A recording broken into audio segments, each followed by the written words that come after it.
Assalamualaikum warahmatullahi wabarakatuh. Perkenalkan, nama saya Septian Heru Kurniawan dengan NIM 2292048. Di sini saya akan menjelaskan tentang latar belakang bisnis kami. Memiliki permintaan yang terus meningkat di bidang laundry karena gaya hidup yang sibuk dan kesadaran akan kebersihan. Meskipun terhadap persaingan yang ketat, Yogyakarta sebagai kota pariwisata dan pendidikan memberikan peluang bagi bisnis laundry untuk tumbuh, namun dampak pandemi COVID-19 masih berpengaruh. Bisnis laundry mulai pulih dan mengalami peningkatan permintaan. Bisnis ini juga perlu mematuhi protokol kesehatan yang ditetapkan dan dapat mempertimbangkan praktis bisnis yang berkelanjutan.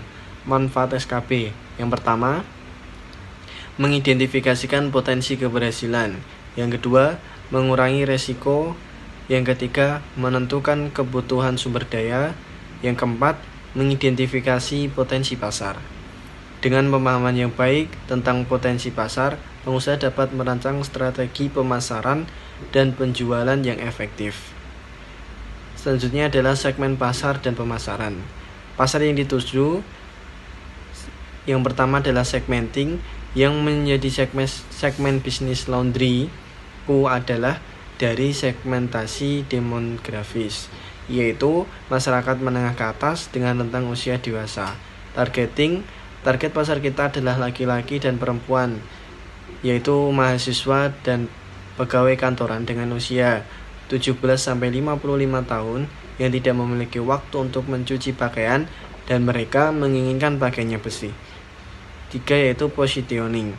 Kami ingin menciptakan citra perusahaan pada benak konsumen sebagai laundry yang ramah lingkungan dengan menekankan penggunaan deterjen yang ramah lingkungan. Permintaan untuk jasa laundry terus meningkat karena gaya hidup masyarakat yang sibuk, pekerjaan yang memakan waktu, dan kesadaran akan kebersihan. Penawaran, kami menawarkan laundryku sebagai solusi masyarakat agar bisa menghemat waktu sehingga lebih leluasa dalam mengerjakan rutinitas dan fokus pada pekerjaannya. Pemasaran, kami menggunakan branding yang kuat. Terus yang kedua, menggunakan situs web dan presensi online seperti Facebook, Instagram, dan Marketplace. 3, program loyalitas dan diskon. Keempat adalah pemasaran secara mulut ke mulut. 5 adalah strategi harga yang kompetitif. Perkenalkan, nama saya Muhammad Zaidan Hasan Putra dengan NIM 2292047. Kali ini saya akan menjelaskan mengenai bab 3. Lokasi tempat usaha. Di area dengan populasi yang cukup besar, daerah yang kondusif untuk menjalankan bisnis tepat di belakang gang kampus Amikom. Tempat tersebut cukup kondusif untuk menjalankan usaha karena banyak mahasiswa dan warga yang mungkin sibuk dengan pekerjaan dan tugas kampusnya. Selain itu, terdapat banyak mahasiswa yang berasal dari kampus Amikom, UII, UPN, Stikes, dan Mercubuana. Usaha laundry mudah diakses oleh pelanggan karena tidak jauh dari Ring Road Utara dan tidak jauh dari kawasan kampus yang tertera di atas. Terdapat beberapa kantor, market, dan tempat kerja lainnya. Persaingan lokasi. Di daerah perempatan belakang kampus Amikom terdapat 4 lokasi laundry. Dan di belakang Amikom memang belum ada tempat laundry. Di sana terdapat peluang untuk membuka usaha laundry tanpa harus membuat konsumen menggunakan kendaraan untuk pergi ke tempat laundry. Lokasi yang kami ambil cukup aman dikarenakan terdapat satpam dan ronda untuk menghindari kriminalitas. Luas produksi dan proses produk. Untuk usaha laundry kami merupakan skala yang menengah atau besar. Seperti laundry kilauan atau laundry komersial, kami akan membutuhkan luas produksi yang lebih besar atau ruko. Penerapan atau penerimaan pakaian pelanggan atau mengirimkan pakaian kotor mereka ke tempat laundry. Pada tahap ini kami perlu memiliki sistem penerimaan yang efisien, seperti memberikan tanda pengenal atau nomor unik untuk setiap pakaian.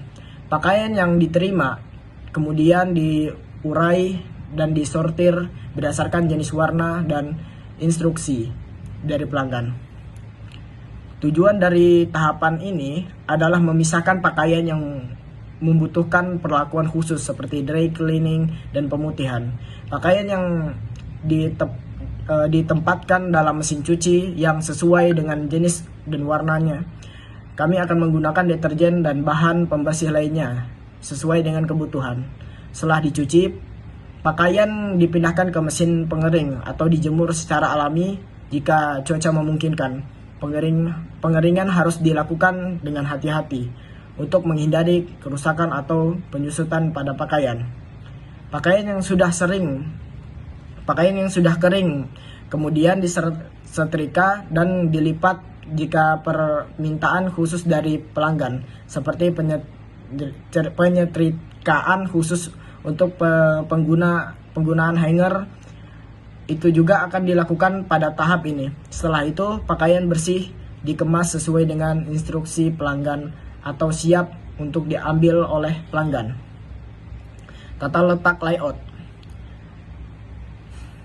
Tempat area penerimaan pakaian dekat dengan pintu masuk. Sediakan meja atau meja kasir untuk menerima pakaian dari pelanggan. Mencatat instruksi khusus untuk memberikan tanda pengenal pada setiap pakaian. Tentukan zona khusus untuk mesin cuci dan pengering. Tempatkan mesin cuci dan urutan yang logis sehingga pakaian dapat dengan mudah dipindahkan dari satu tahap ke tahap berikutnya. Pastikan ada ruang yang cukup untuk mengelola beban cucian yang besar. Dan pastikan ada akses yang mudah untuk mengisi dan mengosongkan mesin. Menyediakan area penyetrikaan yang nyaman dan dilengkapi dengan setrika, meja penyetrikaan, dan perlengkapan penyetrikaan dan lainnya. Menentukan area penyimpanan yang memadai untuk menyimpan pakaian kotor dan bersih. Pakaian kotor harus ditempatkan dalam wadah atau keranjang yang sesuai, sementara pakaian bersih harus disusun dengan rapi dalam area penyimpanan yang terpisah. Pastikan area penyimpanan terorganisir dengan baik dan mudah diakses. Memastikan ruang kerja memiliki ruang yang cukup untuk para karyawan bergerak dengan leluasa dan melakukan tugas mereka dengan efisien. Tempatkan peralatan seperti mesin cuci, pengering, setrika, dan meja penyetrikaan agar mudah dijangkau dan memungkinkan alur kerja yang lancar. Teknologi dan peralatan, timbangan, mesin cuci, deterjen dan pewangi, mesin pengering laundry, hanger dan jemuran, alat tangging, setrika, keranjang pakaian, plastik, aplikasi laundry atau medsos. Sekian, wassalamualaikum warahmatullahi wabarakatuh. Perkenalkan, nama saya Siva Aulia, NIM 2292049. Di sini saya akan menjelaskan tentang bab 4 tentang aspek manajemen. Bentuk badan usaha. Bentuk badan usaha kami yaitu kemitraan yang melibatkan 2 atau lebih pemilik yang sepakat untuk menjalankan bisnis laundry bersama. Kemudian B, manajemen pembangunan tempat usaha, yaitu 1. Pemilihan lokasi. Mengidentifikasi faktor-faktor penting dalam pemilihan lokasi seperti aksesibilitas, kepadatan populasi, potensi pasar, dan persaingan di sekitar. Kemudian 2. Perencanaan desain interior dan eksterior, yaitu merancang tata letak interior yang efisien untuk mencakup area penerimaan cucian, area pencucian, dan pengeringan. Kemudian 3. Perizinan dan persyaratan hukum, yaitu mempelajari persyaratan perizinan dan regulasi yang berlaku untuk bisnis laundry di wilayah atau negara tempat usaha akan beroperasi. 4. Yaitu perencanaan dan keuangan dan anggaran, yaitu membuat rencana anggaran yang realistis untuk pembangunan tempat usaha laundry, tempat estimasi biaya untuk konstruksi, renovasi, peralatan, dan perlengkapan. 5. Pengadaan peralatan dan perlengkapan.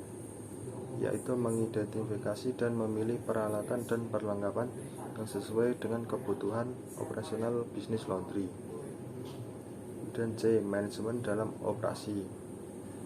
1. Proses operasional, yaitu merancang dan mendokumentasikan langkah-langkah operasional secara detail, termasuk penerimaan cucian, pengelolaan, penyortiran, pencucian, pengerjaan, dan penyerahan kembali kepada pelanggan. Kemudian 2. Pengadaan peralatan dan bahan, yaitu mengidentifikasi peralatan yang diperlukan seperti mesin cuci, mesin pengering, setrika, dan peralatan pendukung lainnya. Kemudian 3. Manajemen persediaan dan bahan kimia, yaitu mengatur sistem manajemen persediaan yang efisien untuk mengawasi dan mengendalikan persediaan bahan kimia, deterjen, pewangi, dan perlengkapan lainnya. Kemudian 4. Pengaturan jadwal, yaitu merencanakan jadwal kerja yang efisiensi untuk staf, termasuk jadwal penerimaan cucian, pencucian, dan pengiriman kembali kepada pelanggan. Kemudian 5. Manajemen kualitas, yaitu menerapkan sistem pengendalian kualitas untuk memastikan layanan yang konsisten dan berkualitas tinggi. Kemudian 6. Kebersihan dan keamanan, yaitu menetapkan standar kebersihan dan keamanan yang tinggi dalam lingkungan kerja dan proses operasional. Kemudian D. Bentuk struktur organisasi, yaitu terdiri dari direktur, manajer, staf operasional, dan admin atau kasir. Kemudian E. Analisis jabatan dan perencanaan tenaga kerja. 1. Identifikasi jabatan, yaitu mengidentifikasi jabatan-jabatan dalam usaha laundry seperti manajer operasional, staf penerimaan cucian, staf pencucian, staf pengeringan, dan staf penyelidikan. Dan 2. Deskripsi tugas jabatan, yaitu membuat deskripsi tugas yang jelas dan terperinci untuk setiap jabatan. Kemudian 3. Analisis kualifikasi dan kompetensi, yaitu meninjau kualifikasi dan kompetensi yang dibutuhkan untuk setiap jabatan. Kemudian F. Manajemen sumber daya manusia. 1. Rekrutmen dan seleksi. 2. Pelatihan.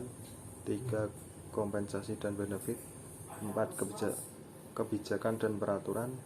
5. Sistem manajemen dan kinerja. 6. Lingkungan kerja yang baik. 7. Komunikasi.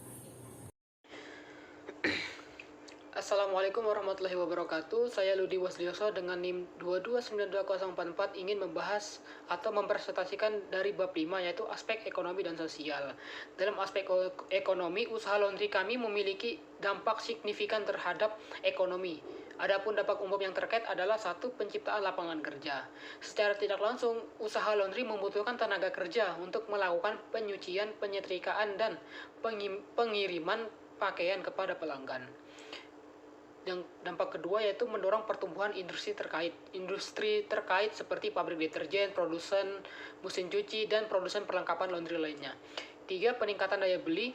Dengan adanya jasa laundry, masyarakat dapat menghemat waktu dan tenaga mereka dalam mencuci dan menyetrika pakaian. Hal ini dapat memberikan dampak positif pada produktivitas dan kualitas hidup mereka. Yang keempat yaitu stimulus faktor pendukung. Sektor pendukung, yaitu usaha laundry memerlukan berbagai sumber daya dan jasa pendukung seperti air bersih, listrik, deterjen, dan bahan kimia pembersih lainnya, yang mana hal ini menciptakan peluang bisnis dan meningkatkan kegiatan ekonomi di sekitarnya. Yang selanjutnya yaitu dampak usaha laundry terhadap aspek sosial. Yang pertama yaitu kemudahan dan kenyamanan. Hal ini memberikan kemudahan dan kenyamanan bagi individu yang sibuk atau tidak memiliki akses ke fasilitas untuk mencuci pakaiannya sendiri karena mereka sibuk dengan kegiatan-kegiatan sehari-hari mereka. Yang kedua yaitu peningkatan kesehatan dan kebersihan. Usaha laundry membantu masyarakat untuk menjaga kebersihan kesehatan pada pakaian mereka dengan mencuci dan menyetrika serta bersih secara profesional. Yang ketiga yaitu meningkatkan penampilan dan rasa percaya diri. Dengan hal ini, jasa laundry masyarakat dapat memastikan pakaian mereka selalu bersih, rapi, wangi, dan terawat. Hal ini berkontribusi pada peningkatan penampilan konsumen dan rasa percaya diri mereka menggunakan pakaian mereka sendiri. Yang keempat yaitu dukungan terhadap pemberdayaan ekonomi masyarakat. Usaha laundry juga dapat memberikan peluang ekonomi bagi masyarakat sekitar. Misalnya seorang individu dapat membuka usaha laundry kecil-kecilan dan menjadi pengusaha lokal. Nah, ini dapat membantu meningkatkan kemandirian ekonomi dan memberikan sumber pendapatan tambahan kepada individu dan keluarganya. Adapun dampak ekonomi dan sosial yang telah disebutkan tadi itu bervariasi tergantung pada faktor-faktor seperti aksesibilitas, kebijakan sosial, dan kebutuhan masyarakat di sekitar bisnis laundry tersebut.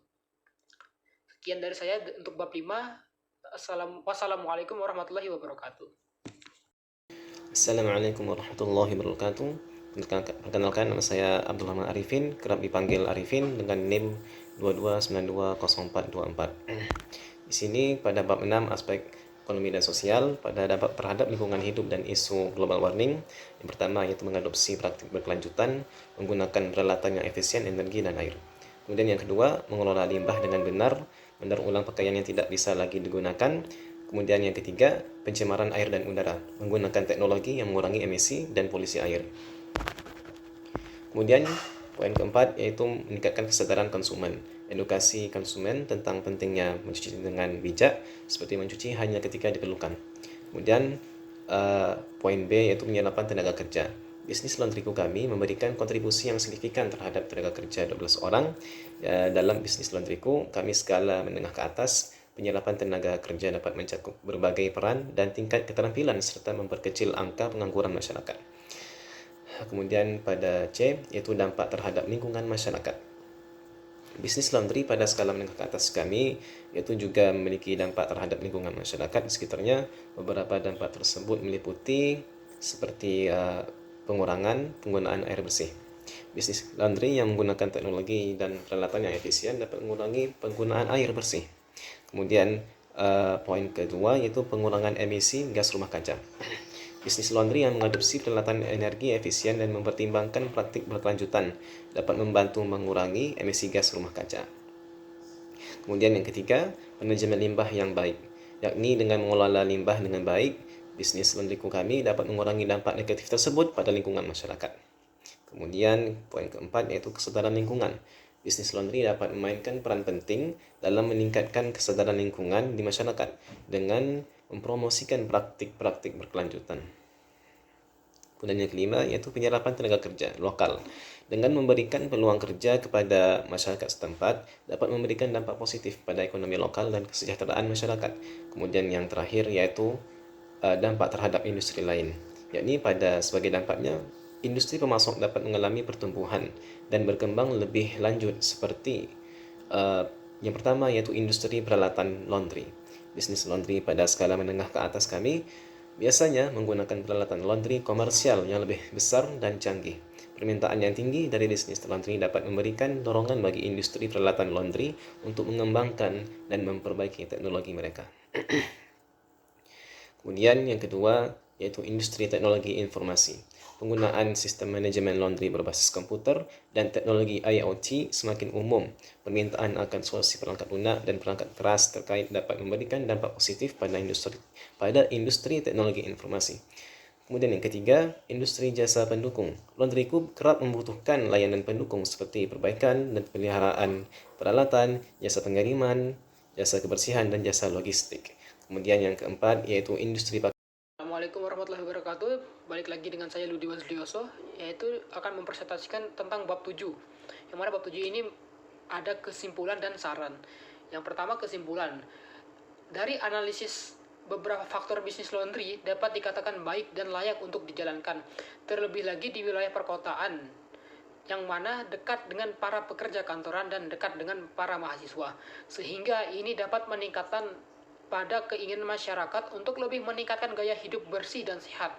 Untuk itu juga agar masyarakat bisa fokus kepada diri mereka dan melaksanakan pekerjaan-pekerjaan utama lainnya. Apalagi teruntuk mahasiswa yang sibuk dengan tugas-tugas kuliah sampai lupa nyuci-nyuci baju. Nah, itu sangat membantu kami untuk menjalankan usaha bisnis laundry tersebut. Sehingga kondisi tersebut memberikan peluang yang baik untuk dijadikan peluang usaha ke depannya. Peluang tersebut yang menjadikan kami optimis untuk menggerakkan bisnis laundry ini. Yang kedua yaitu saran. Adapun saran dari kami yaitu dalam menjalankan usaha bisnis laundry yang diperlukan adalah menjaga kesenangan konsumen, kenyamanan konsumen, dan hasil bersih, wangi yang diberikan kepada konsumen. Itu lebih utama. Dan juga menjaga pelayanan, menjaga kualitas kebersihan yang baik untuk kesenangan para konsumen agar konsumen balik kepada kami.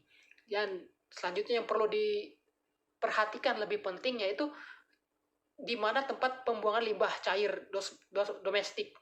Perlu diperingatkan lagi agar tidak merusak lingkungan sekitar. Mungkin cukup dari saya. Wassalamualaikum warahmatullahi wabarakatuh.